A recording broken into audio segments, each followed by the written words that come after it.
بسم اللہ الرحمن الرحیم سیدنا کریم صلی اللہ علیہ وسلم۔ اسلامک ایکسس ویو کے ناظرین، آج ہم حضرت سلیمان علیہ السلام کے بارے میں بات کرنے والے ہیں۔ ہم آپ کو بتائیں گے کہ قرآن مجید میں حضرت سلیمان علیہ السلام کا تذکرہ 16 مقامات پر کن کن صورتوں میں ہے، اور ہم آپ کو یہ بھی بتائیں گے کہ کم سن حضرت سلیمان علیہ السلام کا حکیمانہ فیصلہ کیا تھا، حضرت سلیمان علیہ السلام کی دعا کیا تھی جو انہوں نے اللہ پاک سے مانگی تھی، اور ہم آپ کو یہ بھی بتائیں گے کہ کس طرح جنات و شیاطین حضرت سلیمان علیہ السلام کا حکم مانتے تھے اور ان کے تابع دار اور فرمانبردار تھے۔ تانبے کا چشمہ کہاں تھا، یہ بھی ہم آپ کو بتائیں گے۔ قرآن کریم میں ارشاد باری ہے اور ہم نے ان کے لیے تانبے کا چشمہ بہا دیا، سورہ سبا آیت نمبر 12 کا ترجمہ۔ اور اگر آپ جاننا چاہتے ہیں کہ حضرت سلیمان علیہ السلام جانوروں کی بولیاں کیسے جانتے تھے تو ہمارے ساتھ اس ویڈیو میں بنے رہیے گا۔ آئیے آغاز کرتے ہیں۔ حضرت سلیمان علیہ السلام اللہ تعالیٰ کے برگزیدہ نبی اور حضرت داؤد علیہ السلام کے فرزند ارجمند ہیں۔ والد کے انتقال کے بعد کم عمری ہی میں تخت نشین ہو گئے۔ آپ علیہ السلام کا سلسلہ نسب حضرت ابراہیم علیہ السلام سے جا ملتا ہے۔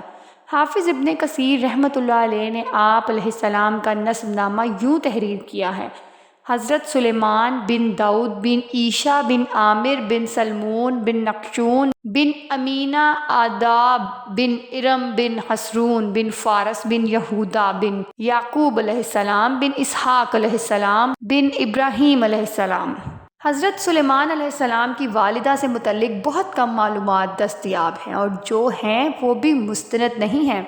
ابن ماجہ میں ایک حدیث ہے کہ رسول اللہ صلی اللہ علیہ وآلہ وسلم نے فرمایا، حضرت سلیمان بن داؤد علیہ السلام کی والدہ نے ایک دفعہ نصیحت فرمائی، بیٹا رات بھر سوتے ہی نہ رہا کرو، اس لیے کہ رات کے اکثر حصے کو نیند میں گزارنا انسان کو قیامت کے دن اعمال خیر سے محتاج بنا دیتا ہے۔ اللہ تعالیٰ نے حضرت سلیمان علیہ السلام کو بہت سے معجزے عطا کیے، جن میں سے چند ایک کا ذکر یہ ہے۔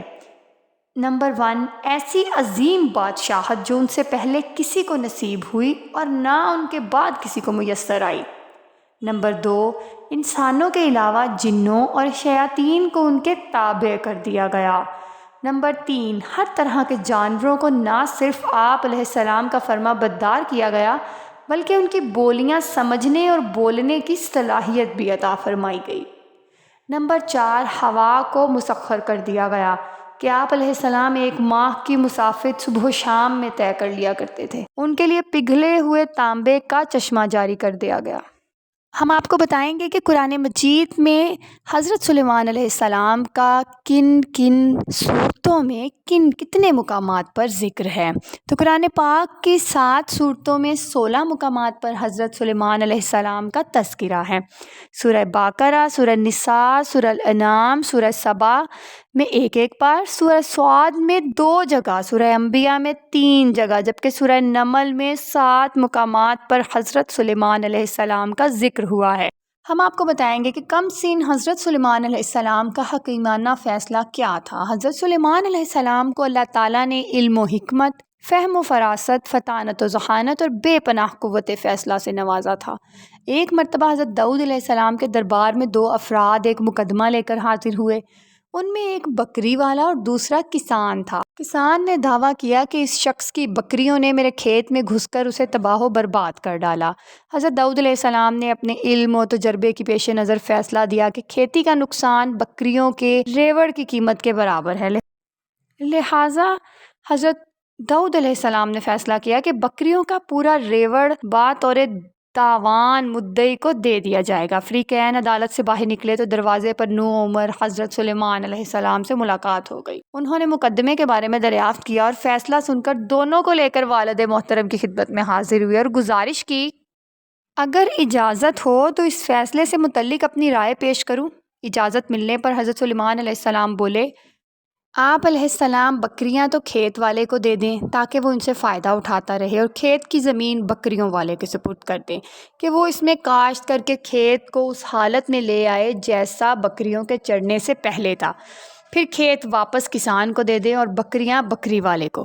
حضرت داؤد علیہ السلام کو یہ فیصلہ بہت پسند آیا۔ قرآن کریم میں ارشاد باری ہے، اور داؤد علیہ السلام اور سلیمان علیہ السلام کو یاد کیجیے جب کہ وہ کھیت کے معاملے میں فیصلہ کر رہے تھے کہ کچھ لوگوں کی بکریاں رات کو چر گئی تھیں اور ہم ان کے فیصلے میں موجود تھے اور ہم نے اس کا صحیح فیصلہ سلیمان علیہ السلام کو سمجھا دیا تھا۔ سورہ انبیاء 78-79 آیت کا ترجمہ۔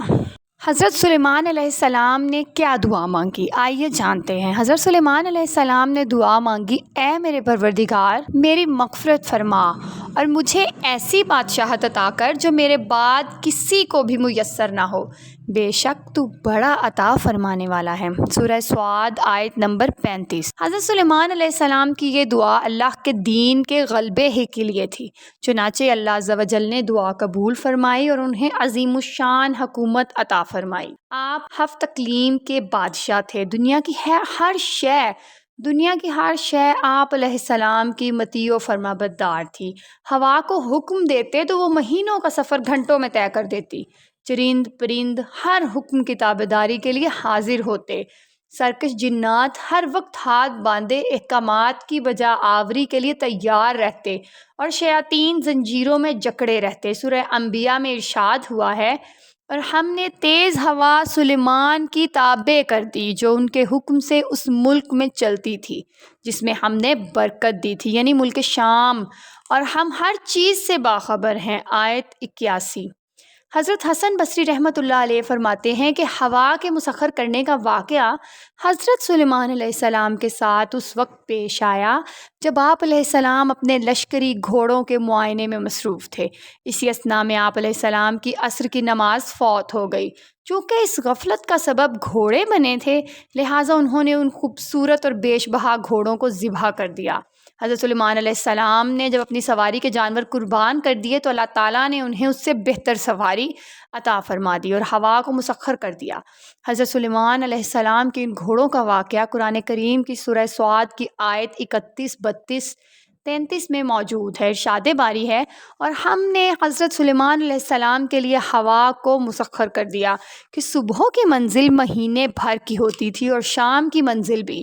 سورہ سبا آیت نمبر 12۔ یعنی حضرت سلیمان علیہ السلام آیان سلطنت اور لشکر تخت پر بیٹھ جاتے اور جدھر آپ علیہ السلام کا حکم ہوتا ہوائیں اتنی رفتار سے لے جاتی کہ ایک مہینے جتنی مسافت صبح سے دوپہر تک کی ایک منزل میں طے ہو جاتی، اور پھر اسی طرح ایک مہینے کی مسافت دوپہر سے رات تک میں، یعنی اس طرح ایک دن میں 2 مہینوں کی مسافت طے ہوتی۔ ابن ابی حاتم نے حضرت سعید بن جبیر سے نقل کیا ہے کہ تخت سلیمانی پر 6 لاکھ کرسیاں رکھی جاتی تھیں جن پر حضرت سلیمان علیہ السلام کے ساتھ اہل ایمان انسان اور ان کے پیچھے اہل ایمان جنات بیٹھتے۔ پھر پرندوں کو حکم ہوتا کہ وہ تخت پر سایہ کر لیں تاکہ آفتاب کی تپش سے تکلیف نہ ہو۔ ہوا اس عظیم الشان تخت کو اٹھا کر جہاں کا حکم ہوتا وہاں پہنچا دیتی۔ بعض روایات میں ہے کہ اس ہوائی سفر کے وقت پورے راستے حضرت سلیمان علیہ السلام سر جھکائے اللہ کے ذکر و شکر میں مشغول رہتے۔ ابن کثیر۔ اللہ تعالیٰ نے جنات اور شیاطین کو بھی حضرت سلیمان علیہ السلام کا تابع دار اور فرمانبردار بنا دیا تھا، جو نوکروں چاکروں کی طرح آپ علیہ السلام کا ہر حکم بجا لاتے۔ وہ آپ علیہ السلام کے لیے سمندر کی تہ سے قیمتی موتی ہیرے جواہرات نکال لاتے۔ حضرت سلیمان علیہ السلام کو بڑی اور خوبصورت عمارتیں بنانے کا شوق تھا، چنانچہ وہ آپ علیہ السلام کے حکم پر شاندار عمارتیں بناتے۔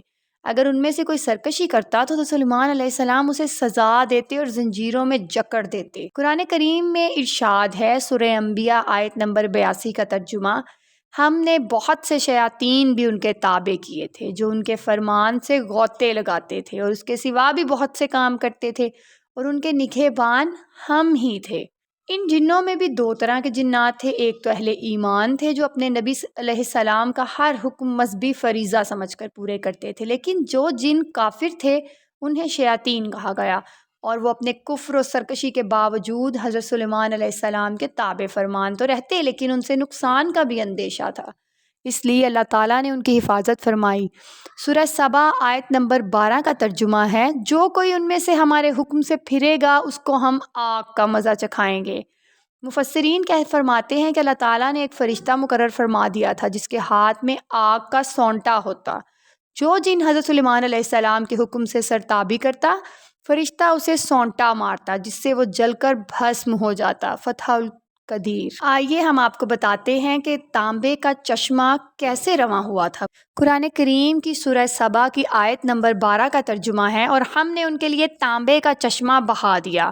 اللہ تعالیٰ کی جانب سے حضرت سلیمان علیہ السلام کو عطا کیے گئے معجزات میں سے ایک پگھلے ہوئے تانبے کے وہ چشمے ہیں جن میں جنات بڑی بڑی دیگیں، لگن، برتن اور بحری جہاز تیار کیا کرتے تھے۔ تورات اور جدید تاریخی تحقیقات سے پتہ چلتا ہے کہ حضرت سلیمان علیہ السلام نے بڑے پیمانے پر بحری تجارت کا سلسلہ شروع کیا تھا۔ ایک طرف اسیون جابر سے ان کے تجارتی جہاز بحرۂ احمر میں یمن اور دوسرے جنوبی اور مشرقی ممالک کی طرف جاتے، اور دوسری طرف بحر روم کی بندرگاہوں سے ان کا بیڑا، جسے بائبل میں ترسی بیڑا کہا گیا ہے، مغربی ممالک کی طرف جایا کرتے تھے۔ اسیون جابر میں ان کے زمانے کی ایک عظیم الشان بھٹی ملی ہے۔ آثار قدیمہ کے ماہرین کا اندازہ ہے کہ یہاں ادوم کے علاقے اربا کے کانوں سے خام لوہا اور تانبا لایا جاتا تھا، اور اس بھٹی میں پگھلا کر اسے دوسرے کاموں کے علاوہ جہاز سازی میں بھی استعمال کیا جاتا تھا۔ اس سے قرآن مجید کی اس آیت کا مفہوم واضح ہو جاتا ہے جو سورہ سبا میں حضرت سلیمان علیہ السلام کے متعلق آئی ہے کہ ہم نے ان کے لیے پگھلی ہوئی دھات کا چشمہ بہا دیا تھا۔